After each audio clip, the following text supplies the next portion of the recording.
Hi friends, welcome to evening update. আজকে Nifty fifty 124 point down দেখালো। Actually আজকে Nifty fifty অনেকটা positive ছিল। যে যুদ্ধ ভয় ছিল তা অনেকটা আজকে মার্কেটকে দেখে বুঝতে পারা গেছে, কাটিয়ে উঠেছে market. Sensex 456 point down, Nifty bank 288 point down. Advance decline রেশিওকে যদি আমরা দেখি তাহলে 2200 স্টকের মধ্যে 1400 স্টক ছুটছিল, গ্রিন ছিল, এবং 800 স্টকের মতন লাল ছিল।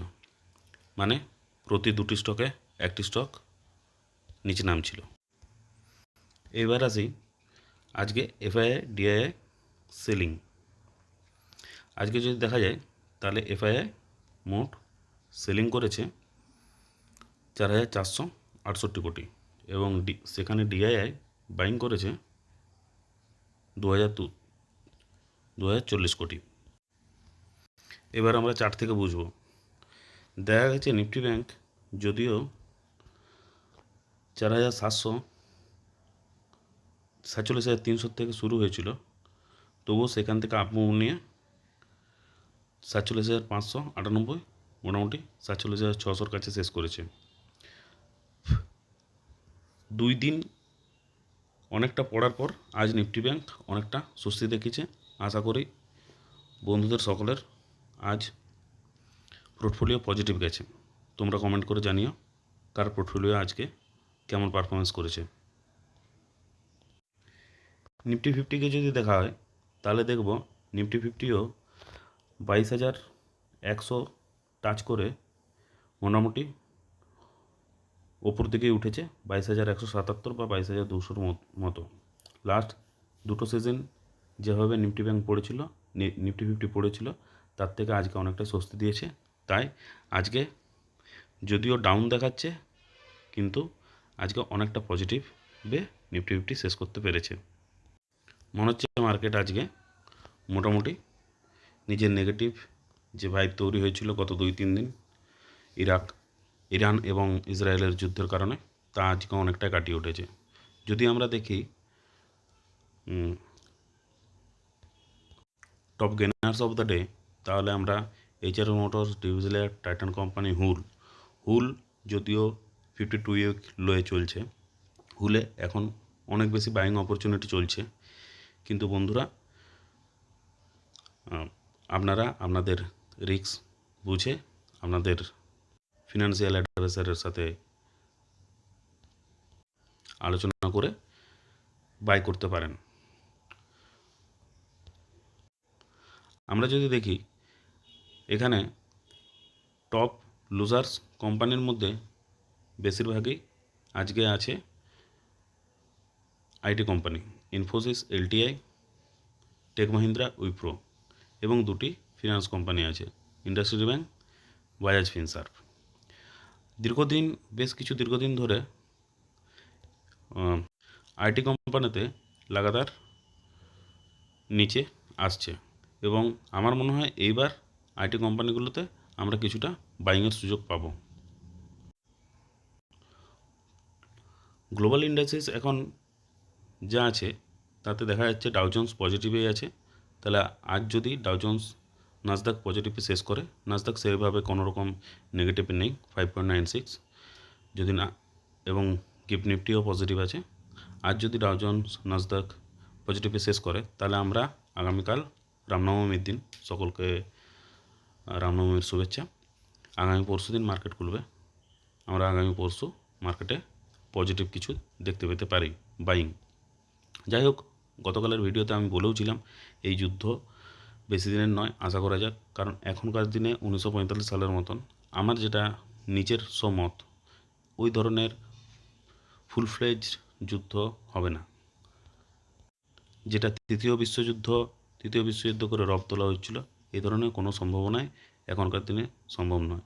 আমরা এর আগেও রাশিয়া ইউক্রেনের ক্ষেত্রেও দেখেছি, যেই অবস্থাই হোক, এই যুদ্ধরব হোক বা ক্রুড অয়েলের দাম হোক বা কোনো কিছুই হোক, যখনই মার্কেট নিচে আসবে, এগুলো একটা করে অপরচুনিটি। আমাদেরকে সেই সময় ভালো ব্লুয়েস্ট অফ দ্য ব্লু চিপ স্টকগুলোকে খুঁজে নিয়ে কিনতে হবে। সেরকমই আজকে আমি দুটো স্টক নিয়ে আলোচনা করব। তার আগে দেখে নেওয়া যাক 52 উইক হাইয়ে এইচআরএস মোটর এবং ওএনজিসি। স্বাভাবিকভাবে ক্রুড অয়েলের দাম বৃদ্ধির জন্য ওএনজিসি গত 2-3 দিন ধরে মার্কেটে নিচে থাকলেও ওএনজিসি নিচে কিন্তু 1% 2% করে ওপরে আছে এবং 52 উইক হাই ছুঁয়েছে। হুলে আজকেও 52 উইক লোয়ে থাকলেও আজকে হুলে বাইং দেখা দিয়েছে এবং যেখানে পড়েছিল তার থেকে 1.22% এগিয়েছে। আমি আবারও বলছি, হুল এখন একটা খুব ভালো বাইং পজিশনে আছে। গতকালকার ভিডিওতে আলোচনা করা হয়েছে যে 2250-এর নিচে বা 2300-র নিচে যে কোনো পজিশনেই হুলের জন্য ভ্যালু বাইং। যাই হোক, হুলকে নিয়ে একদিন অন্যদিন আলোচনা করা যাবে। আর যে স্টকটি নিয়ে এসেছি বন্ধুরা, এটি হলো ইনফোসিস। ইনফোসিসকে যদি আমরা দেখি, আজকে ইনফোসিস 1415, মোটামুটি 3.5% ওপরে নিচে নেমেছে। এটা ইনফোসিসের উইকলি চার্ট। উইকলি চার্টে যদি আমরা দেখি, লক্ষ্য করি, তাহলে ইনফোসিসের এবার আমরা 1415, এখানে একটা অবভিয়াসলি ভ্যালু বাইং। আপনারা চাইলে এখানে কিনে রাখতে পারেন এবং এর থেকে বেশি নিচে নামা, এর আগে একবার নেমেছিল 1250 এবং তার নিচে। এর থেকে বেশি নিচে নামা মানে সেটা অনেক বেশি অপরচুনিটি হবে। যেমন আমরা দেখতে পেতে পারি, আমরা ইনফোসিসের এইখানে একটা সাপোর্ট জোন খুঁজে পাচ্ছি, যেটা মোটামুটি 1375 বা 1400-র কাছাকাছি। আপনারা চাইলে আগামী দিনে এখানে জিটিটি লাগিয়ে রাখতে পারেন। আজকে আগামী দিনে এটা টাচ করতে পারে এবং এখান থেকে মুভ হতে পারে ওপর দিকে। যদি এখান থেকে কোনো রকমভাবে নিচের দিকে মুভ হয়, তাহলে সেটা আরও বেস্ট পজিশন হবে। আমার মনে হয় আইটি এত তাড়াতাড়ি শুধরোবে না, কারণ ইউএস মার্কেটের এখন যা অবস্থা আছে, আইটি আরও সামনের 2-3 মাস নিচে থাকবে। ইনফোসিসের রেজাল্টও সামনে আছে, যে রেজাল্ট দেখার পরে আপনারা ডিসিশন নিতে পারেন। তবে ইনফোসিসের মতন স্টক এই দামে পাওয়া যাচ্ছে, এই ভ্যালুতে পাওয়া যাচ্ছে, সবসময় কেনা যায়। যাই হোক, ইনফোসিসের এবার ফান্ডামেন্টাল কিছু জিনিস দেখে নিই। যেমন আরওই দারুণভাবে আছে। স্টক পি এখন অনেক লো, 24.1। মার্কেট ভ্যালুতে ইনফোসিস 2 নম্বর অল ওভার ইন্ডিয়াতে। ডিভিডেন্ড এর খুব সুন্দর আছে, 2.40 এবং এই স্টকের সেলস গ্রোথও 8.18 আর ডেট নেই বললেই চলল। তো আইটি কোম্পানি, যে কোম্পানি খুব ভালো ডিভিডেন্ড দেয় তার মধ্যে ইনফোসিস কিন্তু 1 নম্বরে উঠে আসে। খুব ভালো ডিভিডেন্ডের সাথে খুব ভালো গ্রোথও পাওয়া যাবে। বেশ কিছু বছর আইটি কোম্পানিতে খুব বেশি ভালো চলেনি এবং খুব বেশি মারধর হয়েছে, রক্তপাত। আশা করি এরপরে আগামী জুন জুলাইয়ের পর থেকে আইটি কোম্পানি আস্তে আস্তে আপবুম নেবে।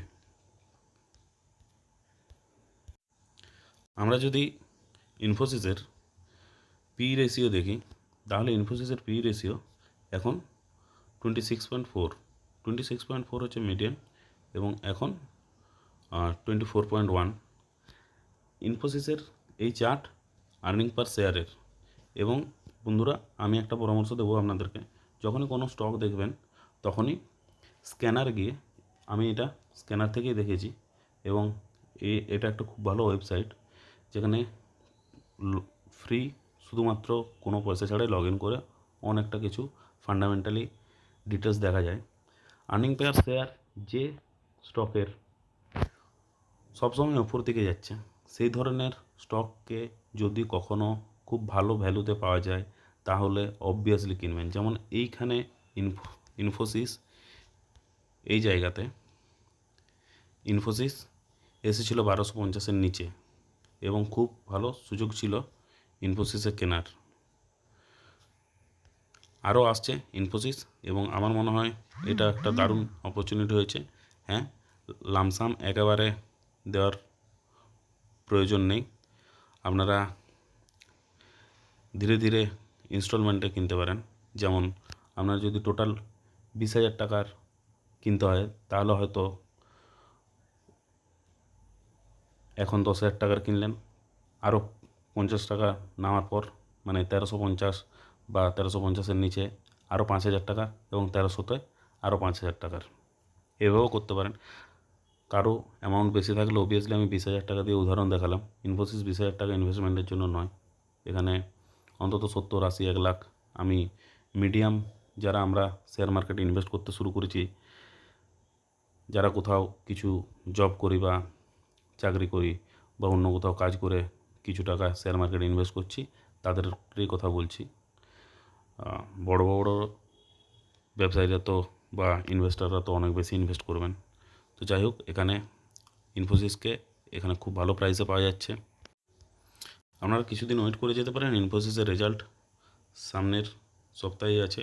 এবং ইনফোসিসের এখানে যদি আমরা এক্সপেক্টেড নেট প্রফিট এবং এক্সপেক্টেড সেলস দেখি, তাহলে এক্সপেক্টেড সেলস আছে 40,601 টাকা, এবং এক্সপেক্টেড এই কোয়ার্টারে নেট প্রফিট মার্কেটের 8,342 এবং ইনফোসিসের যদি আমরা 3 years 5 years profit, 7 years profit, 3 years 5 years 7 ইয়ার্সের সেলস গ্রোথ দেখি, তাহলে দেখতে পাবো একমাত্র 5 ইয়ার্স প্রফিট এবং 5 ইয়ার্স সেলসে সিঙ্গেল ডিজিটে আছে, বাকি বাদ সেলস প্রত্যেকটাই ডাবল ডিজিটে এবং প্রফিটও প্রায় ডবল ডিজিটে।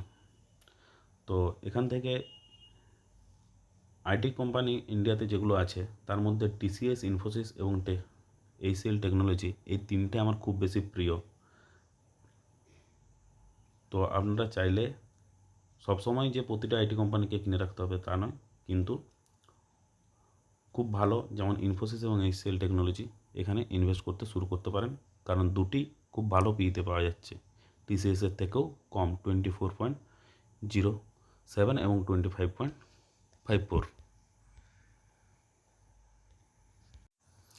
আমরা যদি স্টকটির কম্পাউন্ডেড সেলস গ্রোথ দেখি 10 ইয়ার্স এবং কম্পাউন্ডেড প্রফিট গ্রোথ, তাহলে আমরা ডবল ডিজিটে দেখতে পাবো। এবং স্টকটির সিএজিআর যদি লাস্ট 1 বছরে দেখি তাহলে 12%, কিন্তু রিটার্ন অন ইকুইটি কিন্তু প্রতিটাই 25-26-এর ওপরে, 10 ইয়ার্স, 5 ইয়ার্স এভারেজ, 3 ইয়ার্স এভারেজের। তো এখানে বুঝতেই পারা যাচ্ছে যে লাস্ট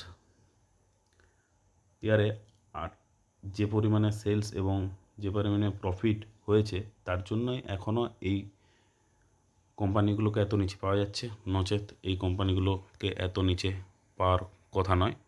আইটিরও একটা সময় আসবে যখন আইটি ছুটতে সময় শুরু করবে, কারণ গত 1.5 থেকে 2 বছর আইটি কোম্পানি সম্পূর্ণ নিচে আছে। যখন বটম বানাতে শুরু করেছিল তখনও অনেকেই কিনে রেখেছেন।